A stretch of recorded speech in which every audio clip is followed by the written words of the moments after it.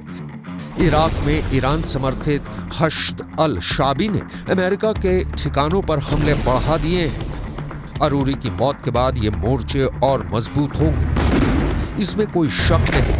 ये युद्ध फैला तो समझ लीजिए कि बहुत से देश इसकी चपेट में आ जाएंगे।